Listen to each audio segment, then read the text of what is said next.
വാർത്താ സംവാദത്തിലേക്ക് സ്വാഗതം. ഈ ആപത്ത് കാലത്തിനെ മറയാക്കി എന്തൊക്കെയാണ് കേന്ദ്ര സർക്കാർ ചെയ്യുന്നത്? സാമ്പത്തിക പാക്കേജ് ആർക്കാണ് ഗുണപരമാകുന്നത്? എന്ത് കച്ചവടമാണ് ഓണത്തിനിടയിൽ ഈ നടത്തുന്നത് എന്ന ചോദ്യമുയരുന്ന വേളയിൽ സംവാദത്തിലേക്ക് പോകാം.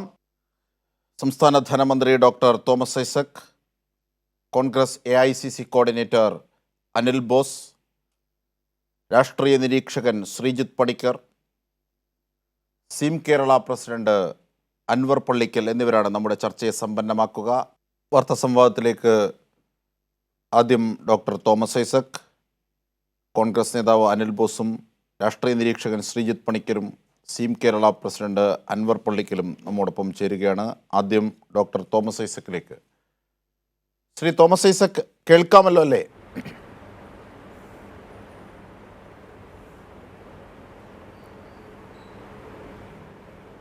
ശ്രീ തോമസ് ഐസക്,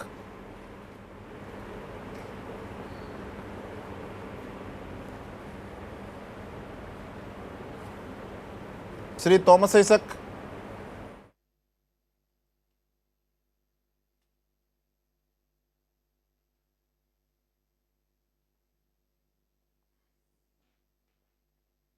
കേന്ദ്ര പാക്കേജ് ആർക്കു വേണ്ടിയാണ് രൂപപ്പെടുത്തിയത്? ആപത്ത് കാലത്തിന് അനുകൂലമാണോ ഇത്? വറുതിയുടെ കാലം മറയാക്കി കേന്ദ്രം എന്തൊക്കെയാണ് ചെയ്യുന്നത്? ഒപ്പം ലോക്ക്ഡൗൺ 4ാം ഘട്ടത്തിലേക്ക് പോകുമ്പോൾ അതിൻ്റെ പ്രത്യാഘാതങ്ങൾ എങ്ങനെയാണ് സാമൂഹികവും രാഷ്ട്രീയവുമായി രാജ്യത്തെ മതിക്കുക? സംസ്ഥാനത്തിൻ്റെ വിഷയം കൂടുതൽ ഗൗരവമായ സ്ഥിതിയിലേക്ക് എടുത്തെറിയപ്പെടുകയാണോ? ഇത്യാദി കാര്യങ്ങളാണ് ഇന്ന് നാം ചർച്ചയിൽ ക്രോഡീകരിക്കുന്നത്. ആദ്യം സംസ്ഥാന ധനമന്ത്രി ഡോക്ടർ തോമസ് ഐസക്കിലേക്ക്. ശ്രീ ഐസക്, അതായത് 5 ഘട്ടങ്ങളിലായി കേന്ദ്രം പാക്കേജ് പ്രഖ്യാപിച്ചു. രാജ്യം മുഴുവൻ നിർണായകമായ ഒരു സാഹചര്യത്തിലൂടെ കടന്നു പോകുന്ന ഈ ഘട്ടത്തിൽ അനുഗുണമായതാണോ ഈ പാക്കേജ്? ഇത് സംസ്ഥാനത്തെയും ജനങ്ങളുടെയും പരിപ്രേക്ഷ്യത്തിൽ എങ്ങനെയാണ് ഈ പാക്കേജിനെ നോക്കിക്കാണുന്നത്?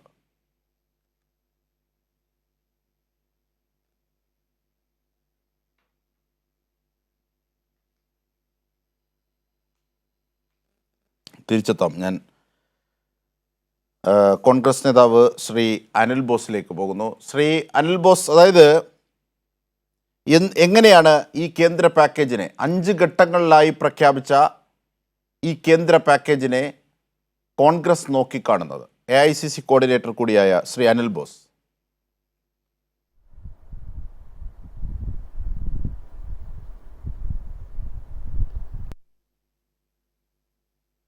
കൊണ്ടിരിക്കുന്ന ഒരു സന്ദർഭമാണ്. ഒരു ഗവൺമെൻറ് ഓരോ നടപടികളും ജനോപകാരപ്രദമായ രീതിയിലാകണം എന്ന് എല്ലാവരും ആഗ്രഹിക്കുന്നു, പ്രതീക്ഷിക്കുന്നു. ഇവിടെ ജനതാ കർഫ്യൂ എന്ന പ്രഖ്യാപനം ഒരു ട്രയൽ പോലെ കടന്നു വരുമ്പോൾ അതിനോട് ഇന്ത്യൻ ജനത സഹകരിച്ചു. അതിനുശേഷം അനിശ്ചിതകാല ലോക്ക്ഡൗണിലേക്ക് പോകുന്ന സാഹചര്യം, അതിനൊരു മുന്നൊരുക്കം നടത്താൻ, വീടണയാൻ അല്ലെങ്കിൽ കൂടണയാനുള്ള ഒരു അവസ്ഥ ഒരുക്കി കൊടുക്കാൻ ധാർമ്മികമായ ഉത്തരവാദിത്വം കേന്ദ്ര ഗവൺമെന്റ് ഉണ്ടായിരുന്നു. ഒന്നും നമ്മൾ കഴിഞ്ഞ ദിവസങ്ങളിൽ ഗൗരവമായി ഒരു പ്രതിഷേധമാകുന്ന തരത്തിൽ ചർച്ചയില്ലാത്ത COVID-19 നമ്മൾ ഇതിനു മുമ്പ് നമ്മുടെ തലമുറയോ മുൻ തലമുറയോ ഇതുപോലെ അനുഭവിച്ചിട്ടില്ലാത്തൊരു കാര്യം കടന്നു വരുമ്പോൾ ക്രിയാത്മകമായ വിമർശനങ്ങളെയും രാഷ്ട്രീയപരമായി ഉപയോഗിക്കുന്നു എന്ന തരത്തിൽ ആക്ഷേപം വരുന്നത് ശരിയല്ല എന്ന തിരിച്ചറിവിൻ്റെ അടിസ്ഥാനത്തിലാണ് നമ്മളൊക്കെ അതിന് എതിരായി പ്രതികരിക്കുന്നത്, അല്ലെങ്കിൽ അതിന് വലിയൊരു പ്രതിഷേധ സമരങ്ങളുടെ നടപടികളിലേക്ക് പോകാഞ്ഞത്. ഗവൺമെന്റ് രാഷ്ട്രീയത്തിന് അതീതമായ പിന്തുണയാണ് നമ്മൾ എല്ലാവരും കൊടുത്തത്. അത് കേന്ദ്രമായാലും സംസ്ഥാനങ്ങളിലായാലും നല്ല പിന്തുണയാണ് കൊടുത്തത്.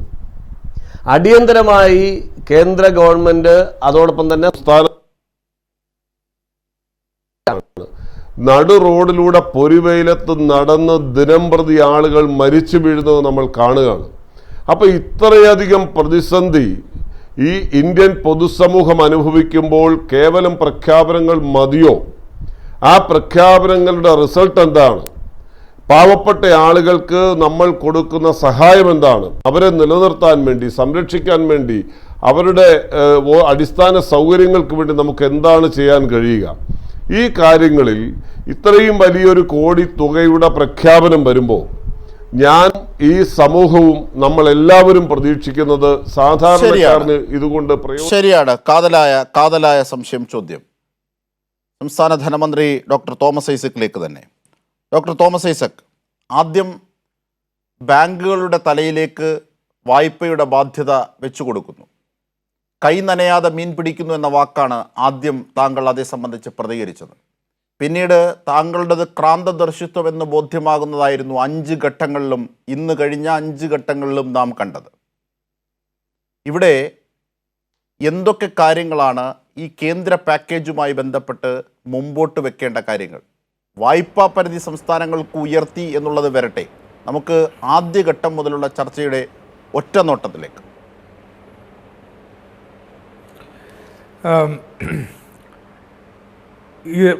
ആർക്കൊക്കെയാണ് സഹായം കൊടുക്കേണ്ടത്? 1, ജനങ്ങൾ. 2, ചെറുകിട സംരംഭകർ, കൃഷിക്കാർ. 3, കോർപ്പറേറ്റുകൾ. 4, സംസ്ഥാനങ്ങൾ. ഇവരെയാണ് സഹായിക്കാനുള്ളത്. ഇതിൽ ജനങ്ങൾക്ക് നേരിട്ട് അവർക്ക് പണം നൽകാം.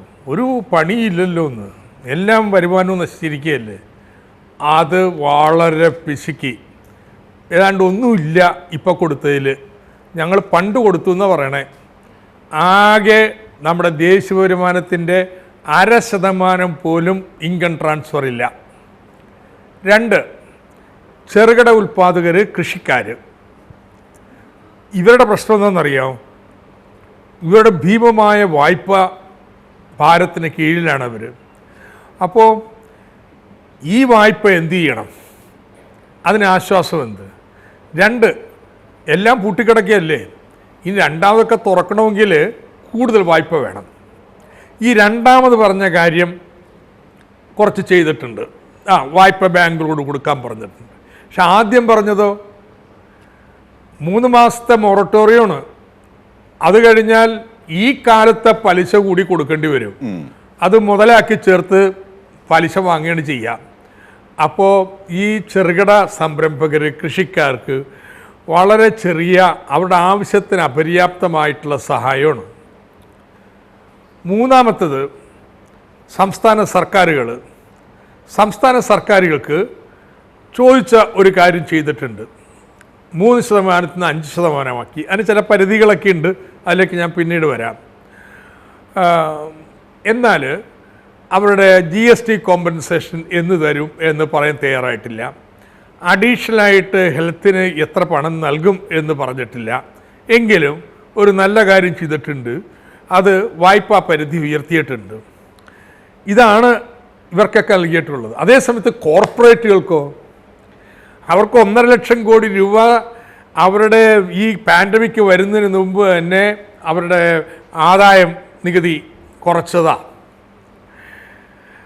ഇപ്പോൾ അവർക്ക് തീരെഴുതാണ് പൊതുമേഖല മുഴുവനും. എന്തൊക്കെ സൗകര്യം ഉണ്ടാക്കി കൊടുക്കാൻ പറ്റുമോ അതെല്ലാം അവർക്ക് ഉണ്ടാക്കി കൊടുക്കുകയാണ്.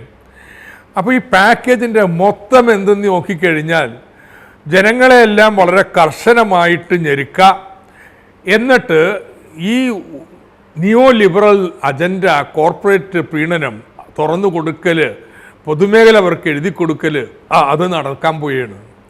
ലോകത്തൊരു രാജ്യവും ഇങ്ങനെ ചെയ്യുന്നില്ലെന്ന്. അവർ കോർപ്പറേറ്റുകൾക്ക് സഹായമെല്ലാം നൽകുന്നുണ്ട്, പക്ഷേ ഉള്ള പൊതു സംവിധാനങ്ങളെ ശക്തിപ്പെടുത്തുക എന്നുള്ളതാണ് ലോകത്തെ ട്രെൻഡ്. ഇന്ത്യയിൽ അങ്ങനെയല്ല. കോർപ്പറേറ്റുകൾക്ക് പൊതു സംവിധാനങ്ങളെ തീരെഴുതി കൊടുക്കുക എന്നുള്ളത്. പൊതു ആരോഗ്യം പോലും, ആശുപത്രികൾക്ക് വയബിലിറ്റി ഗ്യാപ്പ് ഫണ്ടിങ് പ്രഖ്യാപിച്ചിരിക്കുന്നത്. അതുകൊണ്ട് ഈ പാക്കേജ് ഇന്നത്തെ നമ്മുടെ വെല്ലുവിളിയെ നേരിടാനായിട്ട് അപര്യാപ്തമാണ് എന്നൊരു വിലയിരുത്തലാണ് മൊത്തത്തിൽ ഞാൻ എത്തിയിട്ടുള്ളത്. തീർച്ചയായും. ഞാൻ രാഷ്ട്രീയ നിരീക്ഷകൻ ശ്രീജിത്ത് പണിക്കറിലേക്ക് പോകുന്നതിന് മുമ്പ്, ഇന്ത്യയിൽ ആയിരക്കണക്കിന് ഇടങ്ങളിൽ കാണുന്ന ദൃശ്യങ്ങളുടെ ഒരു പ്രതിനിധീകരണം ഒന്ന് കാണാം നമുക്ക്. ആ ദൃശ്യങ്ങളിലേക്ക്.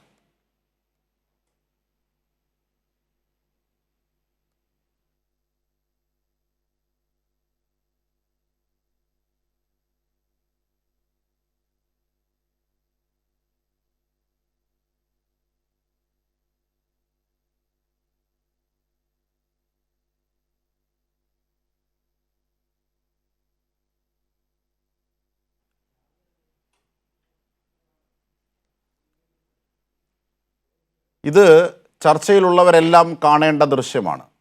ഒരുപക്ഷെ ശ്രീജിത്ത് പണിക്കർ, ഞാൻ ഓർക്കുന്നത് ഈ ഘട്ടത്തിൽ പൗലോസ് മാർ പൗലോസ് എന്ന ഒരു മനുഷ്യനെയാണ്. അദ്ദേഹം കാവി ധരിക്കുകയും രുദ്രാക്ഷമിടുകയും ചെയ്ത ഒരു ക്രൈസ്തവ വൈദികനാണ്. അദ്ദേഹം പറഞ്ഞിരുന്ന ഒരു കാര്യമുണ്ട്. ദാരിദ്ര്യ നിർമ്മാർജ്ജനത്തിന് ശാസ്ത്രീയമായ കാരണങ്ങൾ കണ്ടെത്തിയിട്ടും പിന്നീട് ദാരിദ്ര്യം അവശേഷിക്കുന്നു എന്നതിൻ്റെ അർത്ഥം അത് ഭരണകൂടങ്ങൾക്ക് സ്നേഹത്തിൻ്റെ പൂവ് ദർശിക്കാനാകാത്തത് കൊണ്ടാണ്. അദ്ദേഹം പറയുന്നു, സ്നേഹം എന്നത് മൃദുലമായൊരു വികാരമല്ല, ഉള്ളവനിൽ നിന്നില്ലാത്തവനിലേക്ക് പിടിച്ചു കൊടുക്കുന്ന പോരാട്ടത്തിൻ്റെ ശബ്ദത്തെയാണ് ഞാൻ ഉദ്ദേശിച്ചതെന്നൊക്കെ അദ്ദേഹം പറയുന്നുണ്ട്. എന്തായിരുന്നാലും ഈ ദൃശ്യങ്ങൾ കാണുമ്പോൾ ഇത് ആയിരക്കണക്കിന് ദൃശ്യങ്ങളുടെ പ്രതിനിധീകരണമാണ്. ചോരയൊലിപ്പിച്ച് കാൽനടയായി മാതാപിതാക്കൾക്കൊപ്പം നടക്കുന്ന കുടിയേറ്റ തൊഴിലാളികളുടെ മക്കളുടെ കാര്യമാണ്. ഠാക്കൂർ എന്ന ഛത്തീസ്ഗഡിലെ ഒരു തൊഴിലാളി നടന്നത് 1200 കിലോമീറ്ററാണ്. ഇങ്ങനെ നടന്ന് ചോരയൊലിപ്പിക്കുന്ന ഈ മനുഷ്യന്മാർക്ക് വേണ്ടിയിട്ട് എന്താണ് ചെയ്തത് എന്നതാണ് ഇവിടെ തോമസ് ഐസക് പറഞ്ഞതിൻ്റെ മൊഴിമാറ്റം. എന്താണ് ആ സാധാരണക്കാർക്ക് ഈ പാക്കേജ് ചെയ്തത്? വിണ്ണു മുതൽ മണ്ണ് വരെയുള്ള എല്ലാമുണ്ട്. എല്ലാം സ്വകാര്യവൽക്കരിക്കുന്ന പദ്ധതികളിലേക്ക് പോകുന്നു. പക്ഷേ ഈ സാധാരണക്കാരന് ഈ വറുതിയുടെ കാലത്ത് എന്തുണ്ട്? അജിംഷാദ്, അതിൻ്റെ ഉത്തരം പറയുന്നത് അത്ര ലളിതമായിട്ടുള്ള ഒരു കാര്യമല്ല. അതിനൊരു സ്ട്രെയിറ്റ് ആൻസറുമില്ല. നമ്മളിതിനെ കുറച്ച് അതിൻ്റെ എൻഡ് ടു എൻഡ് അതിൻ്റെ ഒരു സ്കീം മൊത്തത്തിൽ എന്താണെന്ന് മനസ്സിലാക്കിയതിന് ശേഷം മാത്രമേ ഈ ഓരോ സെക്ടറിലുമുള്ള ആൾക്കാർക്ക് എന്തൊക്കെ ബെനിഫിറ്റാണ് കിട്ടുന്നത് എന്നുള്ളത് പറയാൻ പറ്റൂ. ഉദാഹരണത്തിന് ഇപ്പോൾ നമ്മൾ പ്രത്യേകിച്ച് കുടിയേറ്റ തൊഴിലാളികളെ പറ്റി മാത്രം പറഞ്ഞാൽ ഏറ്റവും വലിയൊരു പ്രശ്നം അതായിരുന്നു. കുടിയേറ്റ തൊഴിലാളികളെ പറ്റി മാത്രം പറയുകയാണെങ്കിൽ ആ കുടിയേറ്റ തൊഴിലാളികൾക്ക് അടുത്ത 2 മാസത്തേക്ക് സൗജന്യ റേഷൻ എന്ന രീതിയിലുള്ള ഒരു സ്കീം പ്രഖ്യാപിച്ചിട്ടുണ്ട്. ഇത് കോർപ്പറേറ്റുകൾക്ക് വേണ്ടിയിട്ടുള്ളതല്ല, നമ്മുടെ നാട്ടിലുള്ള കുടിയേറ്റക്കാർക്ക് വേണ്ടിയിട്ടാണ്. അതിൻ്റെ കണക്ക് തന്നെ ഏകദേശം 8 കോടി എന്നോ മറ്റോ ഉള്ള ഒരു കണക്ക് തന്നെ വന്നിട്ടുണ്ട്. അതിലൊന്നും അംബാനിയോ അദാനിയോ ഒന്നും തന്നെ ഉൾപ്പെടുന്നതല്ല. 1. 2, ഇതിലെ ഏറ്റവും പ്രധാനപ്പെട്ട ഒരു കാര്യമെന്ന് പറയുന്നത് ഇവർക്ക് വീണ്ടും തൊഴിൽ നൽകുന്നതിന് കേരളം ഉൾപ്പെടെയുള്ള പല സംസ്ഥാനങ്ങളുടെയും ഏറ്റവും പ്രധാനപ്പെട്ട ഒരു ആവശ്യം എന്ന് പറയുന്നത് തന്നെ ഇവർക്ക് തൊഴിൽ ലഭ്യമാകണമെന്നുള്ളതായിരുന്നു. അതുകൊണ്ട് തന്നെ ദേശീയ തൊഴിലുറപ്പ് പദ്ധതിയിലേക്ക് നേരത്തെ പ്രഖ്യാപിച്ചിരുന്ന ആ തുക നേരത്തെ അപര്യാപ്തമായിരുന്നു എന്നുള്ള അഭിപ്രായമുള്ള ഒരാളാണ് ഞാൻ. 60,000 കോടി രൂപ, അതിലേക്കൊരു 40,000 കോടി രൂപയും കൂടെ പമ്പ് ചെയ്തിട്ട് ചരിത്രത്തിലാദ്യമായി ഈ തൊഴിലുറപ്പ് പദ്ധതിക്ക് 1 ലക്ഷം കോടി രൂപ ഇപ്പം നൽകിയിട്ടുണ്ട്. അപ്പോൾ ഇതിൻ്റെയും ഗുണഭോക്താക്കൾ എന്ന് പറയുന്നത് ഈ പറയുന്ന കോർപ്പറേറ്റുകളല്ല. ഇവിടെ ബഹുമാനപ്പെട്ട ധനമന്ത്രി കോർപ്പറേറ്റുകളെ പറ്റി പറഞ്ഞതുകൊണ്ടാണ് തൊഴിലുറപ്പിന് തൊഴിലുണ്ടെങ്കിൽ മാത്രമല്ലേ തൊഴിലുറപ്പിന് ഈ 40,000 കോടി അഡീഷണൽ ആഡ് ചെയ്യുന്നത് ഗുണപരമാകും. അല്ല, അത് 2 രീതിയിലാണ്. അതായത് പ്രഖ്യാപിച്ചിട്ടില്ല എന്നുണ്ടെങ്കിൽ നമ്മൾ പ്രഖ്യാപിച്ചില്ല എന്ന് പറയും. പ്രഖ്യാപിച്ചു കഴിഞ്ഞാൽ പ്രഖ്യാപിച്ചിരിക്കുന്നതിനുള്ള മറ്റൊരു കുറ്റം കണ്ടെത്തും. അത് സ്വാഭാവികമാണ്. താങ്കൾക്ക് അതിനുള്ള സ്വാതന്ത്ര്യമുണ്ട്, ധനമന്ത്രിക്കും അതിനുള്ള സ്വാതന്ത്ര്യമുണ്ട്. അതിലൊന്നും ഞാൻ അതിലൊന്നും എനിക്ക് അഭിപ്രായ വ്യത്യാസമില്ല. അതിൽ തന്നെ എനിക്ക് ചില അഭിപ്രായ വ്യത്യാസങ്ങളുണ്ട്. ചർച്ചയുടെ മറ്റൊരു ഘട്ടത്തിൽ നമുക്കൊരു പക്ഷേ അതിലേക്ക് എത്താം. അതിൻ്റെ ഗുണവും ദോഷവും തന്നെ പറയാനാണ് ഞാനിരിക്കുന്നത്. ഇനി മറ്റൊരു കാര്യമെന്ന് പറയുന്നത് കൃഷി മേഖലയാണ്. കൃഷി മേഖലയിൽ കൊടുത്തിരിക്കുന്ന ഊന്നൽ എന്ന് പറഞ്ഞിരിക്കുന്നത് അത് കിസാൻ കാർഡുകൾ വരെ ഉൾപ്പെടെ ഉള്ളതിലേക്ക് വരെ പമ്പ് ചെയ്തിട്ടുണ്ട് പണം. അതുകൂടാതെ മത്സ്യബന്ധന മേഖല, അങ്ങനെയുള്ള പല മേഖലകളിലേക്കും നൂതനമായിട്ടുള്ള മേഖലകളിലേക്കും ഒക്കെ തന്നെ പണം പമ്പ് ചെയ്തിട്ടുണ്ട്. ഇതെല്ലാം തന്നെ സാധാരണക്കാരായിട്ടുള്ള അദ്ദേഹം ശ്രീ തോമസ് ഐസക് ആദ്യം പറഞ്ഞിരിക്കുന്ന ജനം എന്ന് പറയുന്ന ആ ഒരു കാറ്റഗറിയിലേക്ക് തന്നെ വരുന്നതാണ്.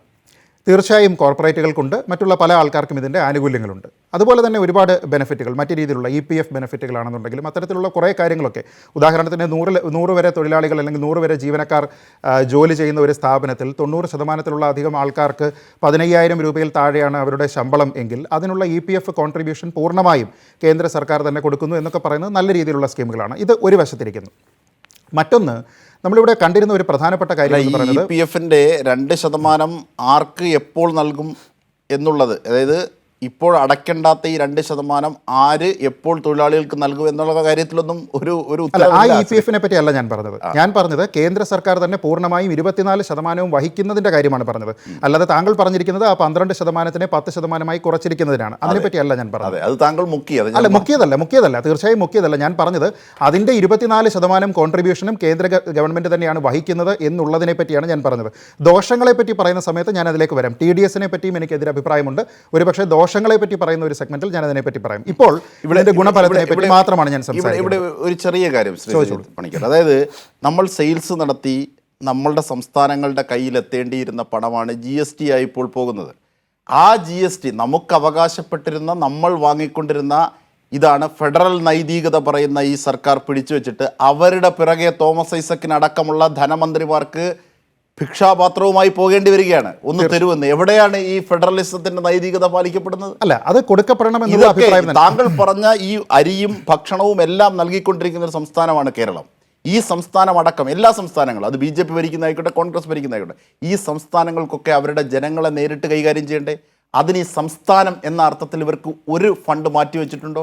അവർക്ക് നൽകിയിട്ടുണ്ടോ? ശ്രീജിത്ത് പണിക്കർ, അജിംഷാ, താങ്കൾ ആ ചോദ്യം എന്നോട് ചോദിക്കുന്നത് ഞാനൊരു കേന്ദ്ര സർക്കാരിൻ്റെ പ്രതിനിധി എന്ന രീതിയിലാണെങ്കിൽ അതല്ല, ഞാൻ അതിൻ്റെ ഭാഗമല്ല. അതുകൊണ്ട് തന്നെ GST കോമ്പൻസേഷൻ ആണെങ്കിലും GSTയുടെ എത്ര അനുപാതത്തിലാണ് കേരളത്തിന് മാത്രമല്ല മറ്റ് സംസ്ഥാനങ്ങൾക്കും കിട്ടിയിട്ടില്ല, അങ്ങനെയുള്ള എല്ലാ സംസ്ഥാനങ്ങൾക്കും കൊടുക്കണം എന്നുള്ള അഭിപ്രായം തന്നെയാണ്. കാരണം ഈ കാര്യത്തിൽ നമ്മൾ രണ്ടുപേരും ഒരേ പേജിൽ തന്നെയാണ്. അല്ലാതെ ഞാനിവിടെ കേന്ദ്ര സർക്കാരിൻ്റെ പ്രതിനിധിയായിട്ട് അവർ പറയുന്നതിനെ ന്യായീകരിക്കാനല്ല ഇരിക്കുന്നത്. ഞാനിവിടെ പറഞ്ഞു വന്നത് ശ്രീ തോമസ് ഐസക് പറഞ്ഞിരിക്കുന്ന ഒരു കാര്യത്തിലുള്ള അഭിപ്രായ വ്യത്യാസം മാത്രമാണ്. കാരണം ഇത് പൂർണ്ണമായും കോർപ്പറേറ്റുകൾക്ക് എന്ന് പറയുന്നതിൽ ചില പ്രശ്നങ്ങളുണ്ട് എന്നുള്ളതാണ് ഞാൻ പറഞ്ഞത്. അതുകൊണ്ട് തന്നെ MSME മേഖലയിലേക്ക് മാത്രം നോക്കിക്കഴിഞ്ഞാൽ ഒന്ന് ആലോചിച്ച് നോക്കൂ. MSME മേഖലയിലേക്ക് 3 ലക്ഷം കോടി രൂപയുടെ ഒരു ലോൺ വയബിലിറ്റിയാണ് ഇവിടെ കൊണ്ടുവന്നിരിക്കുന്നത്. അതിൽ തന്നെ സ്ട്രെസ്ഡ് MSMEക്കുള്ളത് പറഞ്ഞിട്ടുണ്ട്, വയബിളായിട്ട് ബിസിനസ് ചെയ്യുന്ന ആൾക്കാർക്ക് പറഞ്ഞിട്ടുണ്ട്. അപ്പോൾ ഇതിൻ്റെ ഒക്കെ ഗുണഭോക്താക്കൾ എന്ന് പറഞ്ഞു കഴിഞ്ഞാൽ താഴെ തട്ടിലേക്ക് വരുന്ന സാധാരണ ആൾക്കാരാണ്. കാരണം ഇതിൻ്റെ ഹയർ ക്യാപ്പ് എന്ന് പറയുന്നത് 250 കോടിയാണ്. ഈ ലോൺ ബാങ്കുകൾ കൊടുക്കണ്ടേ ശ്രീജിത്ത് പണിക്കർ? അല്ല, ബാങ്കുകൾ ഏട്ടിലെ പശു പുല്ല് തിന്നുമോ? അല്ല, ഞാൻ അങ്ങനെയാണെങ്കിൽ അജിംഷാദ് ഞാൻ ചോദിക്കാം, ഏട്ടിലെ പശു പുല്ല് തിന്നുന്നില്ല, ബാങ്കുകൾ ഇത് കൊടുക്കണ്ടേ? ഇവർ കൊടുക്കുമോ? അജിംഷാദ്, റിസർവ് ബാങ്കിൽ കൂടുതൽ പലിശയ്ക്ക് ഡിപ്പോസിറ്റ് ചെയ്തിരിക്കുന്ന ഈ ബാങ്കുകൾ ഏറ്റവും പെട്ടെന്ന് വകുപ്പുള്ള രീതിയിലേക്ക് നൽകുമോ? ശ്രീജിത്ത് പണിക്കർ, അജിംഷാദ്, എന്റെ ചോദ്യം താങ്കൾക്ക് മറുപടി പറയാവുന്ന എന്റെ മറുചോദ്യം ഇതാണ്. ഞാനിപ്പോൾ കണ്ടു, ഇന്ന് ഞാൻ സോഷ്യൽ മീഡിയയിൽ ശ്രദ്ധിച്ചതാണ്, ശ്രീ പിണറായി വിജയൻ്റെ പടത്തോടുകൂടി കേരള സർക്കാരിൻ്റേതായിട്ടുള്ള ഒരു നോട്ടിഫിക്കേഷൻ. MSME മേഖലയിലേക്ക് 3300-ലധികം കോടിയുടെ സഹായം. ഈ ലോൺ കൊടുക്കുമോ? ബാങ്ക് കൊടുക്കുമോ? ഈ ലോൺ ബാങ്ക് കൊടുക്കുമോ? അതോ ഇത് കേരള ബാങ്കാണോ? അല്ലല്ല, അതിനുത്തരം എന്ന് പറയുന്നത് ഇതൊരൊറ്റ പാക്കേജിൽ നിന്ന് വരുന്നതാണെങ്കിൽ കേരളത്തിന് മാത്രമായിട്ടൊരു പോളിസി ഇല്ല, പാൻ ഇന്ത്യ പോളിസി മാത്രമേ ഉള്ളൂ. അങ്ങനെയാണെന്നുണ്ടെങ്കിൽ മറ്റേ ലോൺ കൊടുക്കുകയില്ല എന്നുണ്ടെങ്കിൽ അത് തട്ടിപ്പാണെങ്കിൽ ശ്രീ പിണറായി വിജയൻ പറഞ്ഞിരിക്കുന്നത് തട്ടിപ്പാണ്. ശ്രീ പിണറായി വിജയൻ പറഞ്ഞത് നടക്കുമെങ്കിൽ നരേന്ദ്രമോദി പറഞ്ഞിരിക്കുന്നത് അല്ലെങ്കിൽ നിർമ്മല സീതാരാമൻ പറഞ്ഞിരിക്കുന്നതും നടക്കും എന്നുള്ളതാണ് യുക്തി. ഞാനൊരു തർക്കത്തിന് പറയല്ല, ഒരു ദിവസത്തെ കാര്യമല്ല. അങ്ങനെയാണെങ്കിൽ ശ്രീ പിണറായി വിജയൻ ഒരു പുതിയ ഭാവിയുടെ ഉണ്ടാക്കട്ടെ എന്നാണ് ഞാൻ പിണറായി വിജയനെ പറഞ്ഞുകൊണ്ടാണ്. അതിന്റെ ഉത്തരം തോമസ് ഐസക് പറയട്ടെ. ഞാനൊരു മാധ്യമ പ്രവർത്തകനാണ്, ഞാൻ രാഷ്ട്രീയക്കാരുടെ വക്കാലത്ത് എടുക്കുന്നില്ല. ഞാൻ പറയുന്നത് ഈ വ്യവസായ ഭദ്രതാ നിയമം, അതായത് ഭദ്രതാ പദ്ധതി പ്രകാരം വയറ് മുറുക്കി കൊടുത്താണ് ഈ സംസ്ഥാനം നീങ്ങുന്നത്. 29,000 കോടിയുടെ നഷ്ടമാണ് ആസൂത്രണ ബോർഡ് മാത്രം നൽകിയത്. ഈ സംസ്ഥാനം ഒറ്റപ്പെട്ട് ഇന്ത്യയുടെ ഭാഗമായി നിന്നുകൊണ്ട് എന്ത് ചെയ്യാൻ? ഈ സംസ്ഥാനത്ത് നിന്നുകൊണ്ട് 3000 കോടി രൂപയാണ് അടിയന്തരമായി ഇപ്പോൾ വ്യവസായ ഭദ്രതയുമായി ബന്ധപ്പെട്ട് മന്ത്രിസഭാ യോഗം മാറ്റിവെച്ചത്. ഇങ്ങനെയുള്ള എന്തെങ്കിലും പദ്ധതി ജനങ്ങളിലേക്ക് ചെല്ലുന്നത് ചെയ്തിട്ടുണ്ടോ എന്നുള്ളതാണ് കാതലായ ചോദ്യം തോമസ് ഐസക് ഉയർത്തിയത്. അതിന് മറുപടിയില്ല. അല്ല, അതിൻ്റെ മറുപടിയാണ് ഞാൻ പറയുന്നത്. ഈ പദ്ധതിയെല്ലാം പ്രഖ്യാപിച്ചു കഴിഞ്ഞതിൻ്റെ 3-ാം ദിവസം നമുക്ക് അതിൽ നിന്നുള്ള ഒരു വയബിലിറ്റി, അതിൻ്റെ ഒരു റിയലൈസ് ചെയ്യണം എന്ന് പറയുന്നത് ശരിയല്ല. കാരണം ഇതിൽ പറഞ്ഞിരിക്കുന്ന പലതും ഇമ്മീഡിയറ്റ് ലിക്വിഡിറ്റി എൻഷുർ ചെയ്യുന്ന പദ്ധതികൾ ഇതിനകത്തിൽ കുറവാണ്. കൂടുതലും കൺസെഷൻസ് ആയിട്ടും ലോൺസ് ആയിട്ടും അങ്ങനെയാണ് കൊണ്ടുവന്നിരിക്കുന്നത് എന്നുള്ളത് ഇതിൻ്റെ സ്ട്രക്ചർ കൊണ്ട് തന്നെ ബെനിഫിഷ്യലാണ്, നമുക്ക് മനസ്സിലാക്കാവുന്നതാണ്. ഇതേ ചോദ്യം തന്നെ ഞാൻ ചോദിക്കുന്നു. കേരള സർക്കാർ ഇവിടെ ഒരു 20,000 കോടി രൂപയുടെ പാക്കേജ് കൊണ്ടുവന്നു. അതിൽ എത്രത്തോളം ലിക്വിഡിറ്റിയാണുള്ളത്? അല്ലെങ്കിൽ ഇതുമായി മാത്രം ബന്ധപ്പെട്ടിട്ടുള്ള എന്ത് കാര്യമാണ് അതിൽ ചെയ്തിരിക്കുന്നത്? ക്ഷേമ പെൻഷനുമായി ബന്ധപ്പെട്ടിരിക്കുന്ന വയബിലിറ്റി എന്നുള്ള ലിക്വിഡിറ്റി വരുന്നതിനപ്പുറത്തേക്ക് എന്ത് ലിക്വിഡിറ്റിയാണ്? അത് പെൻഡിംഗ് പേയ്മെന്റ് നടത്തുന്നതാണ് നമ്മൾ ചെയ്തിരിക്കുന്നത്. അത് പറയട്ടെ, അത് വിശദീകരിക്കാം. ശ്രീ തോമസ് ഐസക്, അതായത് അടിയന്തരമായി കർഷകന് വേണ്ട ഒരു ഗുണവും രണ്ടാമത്തെ ദിവസത്തെ പാക്കേജില്ല. ഒന്നാമത്തെ ദിവസത്തെ പറഞ്ഞു, അത് ബാങ്കുകളുടെ തലയിൽ വെച്ച് കൊടുത്തു. രണ്ടാമത്തെ ദിവസത്തെ പാക്കേജിലാണെങ്കിൽ കർഷകന് വേണ്ടിയിട്ടുള്ള ഒന്നുമില്ല. കാർഷിക നയങ്ങളുടെ ദൂരവ്യാപകമായ പ്രത്യാഘാതങ്ങൾ വരച്ചിടുന്ന തരത്തിലേക്കാണ് കേന്ദ്രം അതിൻ്റെ രണ്ടാമത്തെ ദിവസത്തെ പാക്കേജ് വരച്ചത്. ഇങ്ങനെ ഓരോ ദിവസത്തെ പാക്കേജും മറ്റുള്ളവരുടെ തലയിൽ വെച്ചു കൊടുക്കുകയായിരുന്നില്ലേ എന്ന ചോദ്യത്തിന് ശ്രീജിത്ത് പണിക്കർ പറഞ്ഞത് കേട്ടല്ലോ താങ്കൾ. അതിന് മറുപടി ശ്രീ തോമസ് ഐസക്. ശ്രീജിത്ത് പണിക്കർ, ഞാൻ ഒന്നും സാധാരണക്കാർക്ക് കൊടുത്തിട്ടില്ല, മൈഗ്രൻ്റ് വർക്കർക്ക് കൊടുത്തിട്ടില്ല എന്നുമില്ല ഞാൻ പറഞ്ഞു. ഞാൻ പറയാത്ത കാര്യത്തെ നിങ്ങൾ കണ്ടിക്കാറങ്ങണം എന്തിനാ? ഞാൻ പറഞ്ഞത് ഈ പറഞ്ഞതിൽ മൈഗ്രൻ്റ് വർക്കറൊക്കെ ഉള്ള സാധാരണക്കാർക്ക് മൊത്തം ദേശീയ വരുമാനത്തിൻ്റെ 0.5% വരുന്ന പണം പോലും കൊടുക്കുന്നില്ല. ഈ കൃഷിക്കാരും മറ്റ് സംരംഭകർക്കും അവർക്ക് പുതിയ വായ്പയുടെ പ്രശ്നം മാത്രമല്ല, പഴയ വായ്പയുടെ പ്രശ്നം അതിനേക്കാളേറെ പ്രധാനപ്പെട്ടതാണ്. അതിൽ പുതിയ വായ്പ ചിലത് കൊടുക്കുന്നുണ്ട്, അതൊക്കെ നിങ്ങൾ പറയണേ. പക്ഷെ ഞാൻ പറഞ്ഞ വാദം പഴയ വായ്പക്ക് ഒരു സഹായമില്ല, പലിശയെങ്കിലും അത് സർക്കാർ ഏറ്റെടുക്കണമെന്നുള്ളതാണ്. ആ പലിശ ഏറ്റെടുക്കാൻ പോയാൽ സർക്കാരിൻ്റെ കയ്യിൽ നിന്ന് പോകും, അതുകൊണ്ട് ചെയ്യുന്നില്ല എന്നാണ് പറഞ്ഞത്. അപ്പോൾ നിങ്ങൾ ഖണ്ഡിക്കുന്ന മുഴുവനും ഞാൻ കൺസീഡ് ചെയ്ത കാര്യങ്ങളാണ്, എന്നിട്ട് എന്നെ പഠിപ്പിക്കുക. അപ്പം അതിൽ മൈഗ്രൻ്റ് വർക്കറിനെ എടുക്കുക. മൈഗ്രൻ്റ് വർക്കർ നമ്മൾ ലോക്ക്ഡൗൺ കാലം കഴിഞ്ഞിട്ടല്ലേ ഇപ്പോൾ പോകുന്നത്. നമുക്ക് 3 ആഴ്ച കിട്ടിയല്ലോ. ഇവരെ ട്രാൻസ്പോർട്ട് ചെയ്യാനുള്ളൊരു സംവിധാനമെങ്കിലും ഒരു മാനുഷിക പരിഗണന വെച്ചുണ്ടാക്കണ്ടേ? ലോക്ക്ഡൗണിന് മുമ്പ് 2-3 ദിവസം ഒരു വാണിംഗ് കൊടുത്ത് 4 മണിക്കൂറേ ഉണ്ടായുള്ളൂ. 2-3 ദിവസത്തെ വാണിംഗ് കൊടുത്തിട്ട് ഇവരെ ട്രാൻസ്പോർട്ട് ചെയ്യണ്ടേ? എന്തൊരു ഭയാനകമായ കാഴ്ചയാണ് ഇന്ത്യ മുഴുവൻ നടന്നുകൊണ്ടിരിക്കുന്നത്. എന്ത് ഈ മനസ്സില്ലാത്തത്? ചെയ്യാൻ പറ്റാത്ത കാര്യം വല്ലതും ആണോ? അത് ചെയ്യുന്നില്ല. 2, ഇവരെ ഈ ലോക്ക്ഡൗൺ 3 ആഴ്ച കഴിഞ്ഞ് വീട്ടിൽ ചെല്ലുമ്പോഴേ ഒരു 5000 രൂപ അവരുടെ കയ്യിൽ കൊടുക്കുന്നു. ഈ ലോകരാജ്യങ്ങൾ മുഴുവൻ ചെയ്യുന്നില്ലേ? ഇന്നത്തെ ക്രൈസിസിന് 2 വശമുണ്ട്. ഡിമാൻഡിൻ്റെ പരിപൂർണ തകർച്ച, സപ്ലൈ ചെയിനുകളുടെ ബ്രേക്ക്. എൻ്റെ വിമർശനം പണിക്കർ നിങ്ങൾക്ക് മനസ്സിലാവുമെന്ന് കരുതുന്നു. ഈ സപ്ലൈ ചെയിൻ മാത്രമേ നോക്കുന്നുള്ളൂ. ഈ ഡിമാൻഡിനെ ബൂസ്റ്റ് ചെയ്യാൻ വേണ്ടിയിട്ടുള്ള ഇടപെടൽ അതീവ ദുർബലം. ലോകത്ത് ഏറ്റവും താഴ്ന്നത് ഇന്ത്യയിലാണ്. ഇതിപ്പോൾ തൊഴിലുറപ്പിൻ്റെ കാര്യം നിങ്ങൾ പറഞ്ഞു. യെസ്, 40,000 കോടി ഇന്ന് കൊടുത്തു. ഇനി 1,00,000 കോടി ഉണ്ടെങ്കിൽ എത്ര ദിവസത്തെ പണി രജിസ്റ്റർ ചെയ്ത തൊഴിലാളിക്കുണ്ടാവും? 60 ദിവസത്തെ അതിനുള്ള പണമുള്ളൂ. ഈ വേറൊരു പണിയില്ലാത്ത കാലത്ത് 60 ദിവസം വേണം, മതിയോ? ഈ നിയമത്തിൽ പറയുന്ന 100 ദിവസത്തേക്കുള്ള പണം വെക്കണ്ടേ? ഈ 2, എന്ത് ചെലവ്? ഈ 1,00,000 കോടി തന്നെ ഇരിക്കട്ടെ. ഈ 1,00,000 കോടി രൂപയിൽ കഴിഞ്ഞ വർഷം അവർക്ക് കിട്ടിയ കൂലിയുടെ പാതി അഡ്വാൻസായിട്ട് കൊടുക്കുന്നത്. അത് നിങ്ങൾ പിടിച്ചോ 2 വർഷത്തേക്ക്. ജനത്തിൻ്റെ കയ്യിൽ പണം എത്തിക്ക്. ഈ ചിന്തയില്ല. ഇതാണ് വിമർശനം. അതേ സമയത്ത് ഇന്ത്യയിലെ പൊതുമേഖല മുഴുവനും കൃഷിക്കാർക്കൊന്നുമല്ല കേട്ടാ, അംബാനിമാർക്കും തന്നെ കൊടുക്കാൻ പോകുന്നു. നമ്മുടെ കരിമണൽ വരെ ഇനിയിപ്പോൾ സ്വകാര്യ മേഖലയ്ക്കാണ്. ഇന്നത്തെ പ്രഖ്യാപനം എന്താ? തന്ത്രപ്രധാന മേഖലയിൽ മാത്രം മതി പൊതുമേഖല.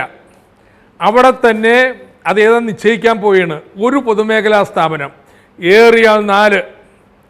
ബാക്കിയുള്ളിടത്ത പൊതുമേഖല വിൽക്കുകയെന്ന് പറഞ്ഞിട്ടെങ്കിൽ ഈ നിസ്സാര വിലക്ക് ഈ കോർപ്പറേറ്റുകളെ ഏൽപ്പിച്ചു കൊടുക്കലാണ്. നമ്മുടെ ലോകത്ത് ഈ പ്രിമിറ്റീവ് അക്യുമുലേഷൻ എന്ന് പറഞ്ഞൊരു ഏർപ്പാടുണ്ട്, കൊള്ളയടിച്ച് കൊണ്ടുപോകുന്നത്. നമ്മുടെ രാജ്യത്ത് അന്ന് നടക്കുന്ന പോലുള്ള പ്രിമിറ്റീവ് അക്യുമുലേഷൻ അപൂർവമാണ് മുമ്പ് നടന്നിട്ടുള്ളത്. ഇത് സ്വത്തും ഈ ധാതുക്കളും. ഇനിയിപ്പോൾ 5 ലക്ഷം ഏക്കർ എന്ന് പറഞ്ഞാൽ ഏതൊക്കെ ഫോറസ്റ്റാണെന്ന് ആർക്കറിയാം? അതും നമ്മുടെ പൊതുമേഖല സമ്പാദ്യം മുഴുവനും ഇവരെ അങ്ങ് ഏൽപ്പിക്കുക. ഇതിൻ്റെ മറവിൽ കോവിഡിന് ഫൈറ്റ് ചെയ്യാൻ ഇത് വേണോ? ഇതിനാണോ മുൻഗണന നൽകേണ്ടത്? ഇതൊക്കെ നയം നടപ്പാക്കിക്കോളൂ. പക്ഷേ ഇപ്പുറത്ത് ഈ ജനങ്ങൾക്ക് കൊടുക്കുന്ന നക്കാപ്പിച്ച ഇവിടെ കോരി വാരി കൊടുക്കുന്നു. ഈ വ്യത്യാസം പറഞ്ഞത്, അല്ലാതെ ഇവിടെ ഒന്നും കൊടുത്തിട്ടില്ലെന്നല്ല. അതാണ് കാതലായ ചോദ്യം. അത് തന്നെയാണ്. ഇതാണോ കോവിഡിൻ്റെ പരിഹാരമായി സാധാരണ ജനത്തിന് അവരുടെ പർച്ചേസിംഗ് കപ്പാസിറ്റി കൂട്ടാനായി കൊടുക്കേണ്ടത്? അതാണ് ശ്രീജിത്ത് പണിക്കർ ചോദിച്ച ചോദ്യം. ഞാൻ പറയാം.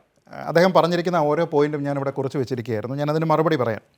ഒന്ന്, അദ്ദേഹം പറഞ്ഞിരിക്കുന്നത് എത്ര തൊഴിൽ അവസരങ്ങൾ ഉണ്ടാക്കുന്നു എന്നുള്ളതാണ്. അതിന് കൃത്യമായിട്ടുള്ള ഒരു കണക്ക് പറഞ്ഞിരിക്കുന്നത് ധനമന്ത്രിയായിട്ടുള്ള ശ്രീമതി നിർമ്മല സീതാരാമനാണ്. അവർ പറഞ്ഞിരിക്കുന്നത് 300 കോടി പേഴ്സൺ ഡേയ്സ് ആണ് ഇതിൽ നിന്ന് കൊടുക്കാനായിട്ട് ഉദ്ദേശിക്കുന്നത് എന്നാണ് പറഞ്ഞിരിക്കുന്നത്. 1. 2, ഇതുമായി ബന്ധപ്പെട്ട് 2.5 കോടി ആൾക്കാരാണ് പുതുതായിട്ട് രജിസ്റ്റർ ചെയ്തിരിക്കുന്നത് എന്നുള്ളത് പറയുന്നു. 2.5 കോടി ആൾക്കാരാണ് ഈ തൊഴിലുറപ്പ് പദ്ധതിയുമായി ബന്ധപ്പെട്ട് പുതുതായിട്ട് രജിസ്റ്റർ ചെയ്തിരിക്കുന്നത്. ഇനി മറ്റൊരു ചോദ്യം എനിക്ക് ശ്രീ തോമസ് ഐസക്കിനോട് തിരിച്ചു ചോദിക്കാനുള്ളതാണ്. താങ്കൾക്ക് അടുത്ത അവസരത്തിൽ അതിന് മറുപടി പറയാമെന്ന് പ്രതീക്ഷിക്കുന്നു. കേന്ദ്ര സർക്കാർ പണം കൊടുക്കണമെന്ന് പറയുന്ന സമയത്ത് ഡയറക്റ്റ് ബെനിഫിറ്റ് ട്രാൻസ്ഫർ ആയിരിക്കും താങ്കൾ ഉദ്ദേശിച്ചിരിക്കുന്നത്. ശരി തന്നെയാണ്. താങ്കളുടേതായിട്ട് തന്നെയുള്ള ഒരു പ്രസ്താവന ഞാൻ കണ്ടതാണ്. ട്രെയിനിൽ കയറി ഇവിടെ നിന്ന് ആൾക്കാർ പോകുന്ന സമയത്ത് കേന്ദ്ര സർക്കാർ അവർക്ക് ട്രെയിൻ ഇറങ്ങുന്ന സമയത്ത് പണം കൊടുക്കണമെന്ന്. ട്രെയിൻ കയറി പോകുന്ന സമയത്ത് 1,000 രൂപ വെച്ചിട്ട് നമ്മുടെ സംസ്ഥാന സർക്കാരിന് കൊടുക്കാമായിരുന്നല്ലോ. അത് നമ്മൾ ചെയ്തോ? ഇല്ല. അപ്പോൾ ഒരു ധനമന്ത്രി, ഇതൊന്നും ചെയ്യാതിരിക്കുന്ന ഒരു ധനമന്ത്രിയാണ് മറ്റൊരു ധനമന്ത്രിയെ ഇതൊക്കെ ചെയ്യണം എന്ന് പറഞ്ഞിട്ട് ഉപദേശിക്കുന്നത് എന്നുള്ളതാണ് എനിക്ക് മനസ്സിലാകുന്നത്. 1. ഇനി മറ്റൊന്ന്, ഈ അതിഥി തൊഴിലാളികളെന്ന് നമ്മൾ വിളിക്കുന്ന മൈഗ്രൻ്റ് ലേബറേഴ്സ് അവർക്ക് വന്നിരിക്കുന്ന ബുദ്ധിമുട്ട് എന്ന് പറയുന്നത് ശരിയാണ്, സത്യമാണ്. അവർക്കുണ്ടായിരിക്കുന്ന ബുദ്ധിമുട്ടുകൾ ഇവിടെ ഉണ്ടായിട്ടുണ്ട്. ഒരൊറ്റ ചോദ്യം മാത്രം. കാരണം ഈ മൈഗ്രൻ്റ് ലേബറേഴ്സിനെ വെച്ചിട്ട് നോക്കുമ്പോൾ നമ്മുടെ വാളയാറിൽ ഈ മൈഗ്രൻ്റ് ലേബറേഴ്സ് നോക്കണ്ട, നമ്മുടെ നാട്ടിലേക്ക് വന്നിരിക്കുന്ന ആൾക്കാരെ ഏത് രീതിയിലാണ് നമ്മുടെ സംസ്ഥാനം പരിഗണിച്ചിരിക്കുന്നത് എന്നുള്ളത് നമ്മളൊക്കെ കണ്ടതാണ്.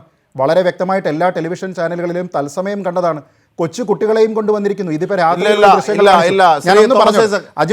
അജിംഷാദ് ഞാൻ സംസാരിക്കുന്ന സമയത്ത് മാത്രം ഇടപെടുന്നത് ശരിയല്ല എന്ന് ഞാൻ സൂചിപ്പിക്കുന്നു. ഞാൻ പറയാനുള്ള സമയത്ത് ഞാനത് പറഞ്ഞോട്ടെ. രണ്ട് അല്ല, ഞാൻ പറഞ്ഞു തീർന്നില്ല, പറഞ്ഞോട്ടെ. ഇതൊന്ന്. ഇനി മറ്റൊന്ന് എന്ന് പറഞ്ഞിരിക്കുന്നത്, നമ്മുടെ മറ്റ് സംസ്ഥാനങ്ങളിൽ നിന്ന് ഇങ്ങോട്ട് ആൾക്കാരെ കൊണ്ടുവരുന്നതിന് വേണ്ടിയിട്ട് ട്രെയിൻ നമ്മൾ ഏത് സമയത്താണ് റിക്വസ്റ്റ് ചെയ്തിരിക്കുന്നത്? നമുക്ക് ഈ കുടിയേറ്റ തൊഴിലാളികളോട് മാത്രമേ നമ്മുടെ താല്പര്യമുള്ളൂ. നമ്മുടെ ആൾക്കാരെ മറ്റു സ്ഥലത്ത് നിന്ന് ഇങ്ങോട്ട് കൊണ്ടുവരുന്നതിന് എല്ലാ സംസ്ഥാനങ്ങളും ഇതേപോലെ റിക്വസ്റ്റ് ചെയ്തതിന് അവസാനമല്ലേ നമ്മളിവിടെ റിക്വസ്റ്റ് ചെയ്തിരിക്കുന്നത്? ഇതെല്ലാം കഴിഞ്ഞതിന് ശേഷം താങ്കൾ പൊതുമേഖലാ സ്ഥാപനങ്ങളെ പറ്റി പറയുന്നു, വിറ്റഴിക്കൽ. നോക്കൂ, ഇവിടെ ശരിയോ തെറ്റോ ഇല്ല, ഇത് ഒരു പോളിസിയുടെ ഭാഗമാണ്. നമ്മൾ 1990കളിൽ നമ്മുടെ PV നരസിംഹറാവു സർക്കാർ ഉണ്ടായതിനു ശേഷം India is no longer a socialist economy.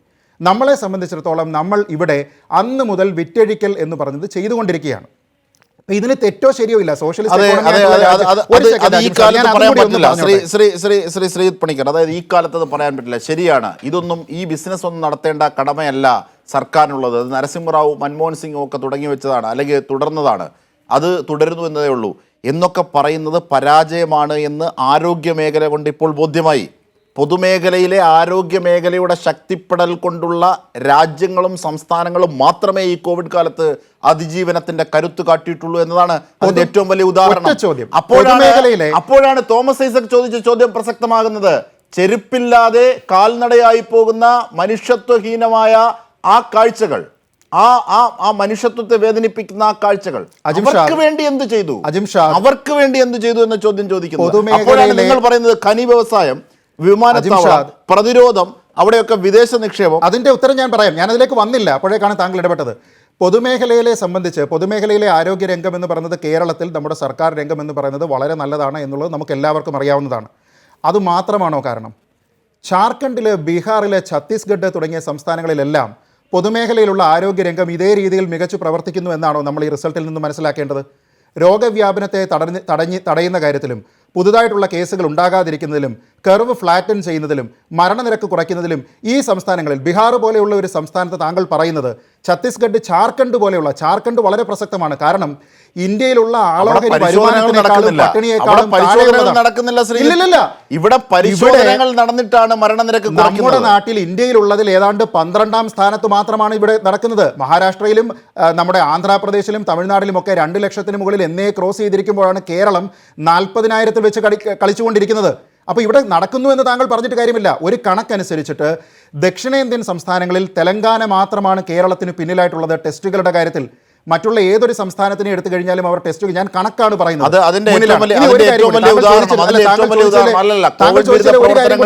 ഏറ്റവും ശാസ്ത്രീയമെന്ന് BBC, വാഷിംഗ്ടൺ പോസ്റ്റ് അടക്കമുള്ളവർ പറഞ്ഞു, ലോക്സഭാ സ്പീക്കർ അടക്കം പറഞ്ഞു. നമ്മുടെ ആരോഗ്യ മേഖല, കാരണം ഇത്രയേറെ ഡെൻസിറ്റി ഓഫ് പോപ്പുലേഷൻ ഉള്ള കേരളം, ഇത്രയേറെ ടെസ്റ്റുകൾ കാര്യം മാത്രമല്ല, ഇത്രയേറെ രോഗികളുടെ എണ്ണം വർദ്ധിച്ചിട്ടും മരണനിരക്ക് 0.5% ഒതുക്കാനായത് അത് മിടുക്കാണ്. ഞാൻ ഒരൊറ്റ ചോദ്യം ചോദിക്കുന്നു. അന്താരാഷ്ട്ര WHO എന്ന് പറയുന്ന ലോകാരോഗ്യ സംഘടന പോലും പറഞ്ഞിരിക്കുന്ന ഇതിൻ്റെ ഇൻക്യുബേഷൻ പീരീഡ് എന്ന് പറയുന്നത് 5 മുതൽ 14 ദിവസം വരെ എന്നതിനെ അവർ മാറ്റാതിരിക്കുന്ന സമയത്ത് കേരളത്തിൽ എന്തുകൊണ്ടാണ് അവസാന ഫ്ലൈറ്റ് വന്നു പോയതിന് ശേഷം 30 ദിവസം കഴിഞ്ഞതിന് ശേഷം ഇവിടെ കേസ് പുതുതായി റിപ്പോർട്ട് ചെയ്യുന്നത്? ശാസ്ത്രീയമായിട്ടുള്ള ഒരു മറുപടി താങ്കൾക്ക് ഇന്ന് എനിക്ക് തരാൻ പറ്റുമോ? എന്ത് കാരണത്താലാണ് അത് വന്നിരിക്കുന്നത്? മുൻപുണ്ടായിരുന്ന കേസുകൾ റിപ്പോർട്ട് ചെയ്യപ്പെടാത്തത് കൊണ്ടാണോ? മുൻപുണ്ടായിരുന്ന കേസുകളിൽ കൃത്യമായ ടെസ്റ്റിംഗ് നടക്കാതിരുന്നത് കൊണ്ടാണോ? 40,000 ടെസ്റ്റുകൾ. ഒരൊറ്റ ഉദാഹരണം ഞാൻ പറയാം. 2 സംസ്ഥാനങ്ങൾ, ഉത്തർപ്രദേശും കേരളവും, ഈ 2 സംസ്ഥാനങ്ങളിലുള്ള ടോട്ടൽ കേസുകൾ, താങ്കളിവിടെ ജനസാന്ദ്രതയെ പറ്റി പറഞ്ഞുകൊണ്ടാണ്, പോപ്പുലേഷൻ ഡെൻസിറ്റിയെ പറ്റി പറഞ്ഞതുകൊണ്ടാണ്. ജനസംഖ്യയുടെ അനുപാതത്തിൽ നോക്കിക്കഴിഞ്ഞാൽ, വിസ്തീർണത്തിൽ നോക്കിക്കഴിഞ്ഞാൽ കേരളത്തിനേക്കാൾ എത്ര മടങ്ങ് വലുതാണോ ഉത്തർപ്രദേശ്? അതിനാനുപാതികമായി കേരളത്തിലുള്ള കണക്കിനെ 8 കൊണ്ട് നിങ്ങൾ ഗുണിച്ചാൽ ഇപ്പോൾ ഉത്തർപ്രദേശിലുള്ള എല്ലാ കണക്കും അതുതന്നെയാണ്. ടോട്ടൽ നമ്പർ ഓഫ് പേഷ്യൻസ്, ഫ്ലാറ്റിൻ്റെ ഷേപ്പ്, അവിടെയുള്ള ആൾക്കാർക്ക് പറ്റുന്ന മരണം, അവിടെയുള്ള എല്ലാ അതായത് കാര്യങ്ങളും, അതായത് ഇവിടെ ഇവിടെ പുറത്തുനിന്നെത്തുന്ന പ്രവാസികൾ, ഇവിടെ ഇതര സംസ്ഥാനങ്ങളിൽ നിന്ന് എത്തുന്നവർ, അവരുടെ എണ്ണത്തിന്റെ വർധനവ്, അവരെയൊക്കെ പരിശോധനയ്ക്ക് വിധേയമാക്കുന്നത്. ഇവിടെ ഒരു മെഡിക്കൽ പ്രോട്ടോകോൾ ഉണ്ട്. അതായത് ഉത്തർപ്രദേശിന് ഇല്ല. അതുകൊണ്ടാണ് സിഖയുടെയും നിപയുടെയും കാലത്തിന്റെ തുടർച്ച കോവിഡിൽ കണ്ടത്. അതിനെ താങ്കൾ കണക്കുകളും സാങ്കേതികതയും കൊണ്ട് മറികടക്കുകയാണ്. ഞാൻ ഇപ്പോൾ ആ വാദത്തിനെ തിരുത്തി തരാം. ഉത്തർപ്രദേശിലെ രണ്ട് കാര്യങ്ങൾ താങ്കൾ പരിഗണിച്ചില്ല. ഒന്ന്, ഇതിന്റെ ഏറ്റവും ആദ്യത്തെ ഘട്ടത്തിൽ തന്നെ ഡൽഹിയിൽ നിന്ന് ഡൽഹിയിൽ ഏറ്റവും കൂടുതൽ പ്രശ്നമുണ്ടായിരിക്കുന്ന സ്ഥലമാണ് എന്ന് നമുക്കറിയാം. ഡൽഹിയിൽ നിന്ന് ആദ്യം തന്നെ മൈഗ്രന്റ് ലേബറേഴ്സിനെ അനേകം ബസ്സുകൾ വഴി നാട്ടിലേക്ക് എത്തിച്ചിരിക്കുന്നത് ഉത്തർപ്രദേശാണ്.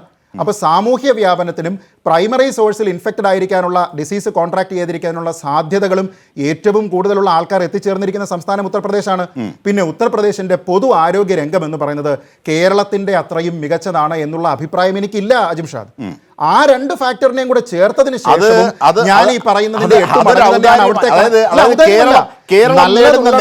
കേരളം നേടുന്ന നേട്ടത്തെ നമ്മുടെ ആരോഗ്യ മേഖലയുടെ മികവായി കാണുക. ഉത്തർപ്രദേശിന്റെ മറ്റൊരു കാര്യമായി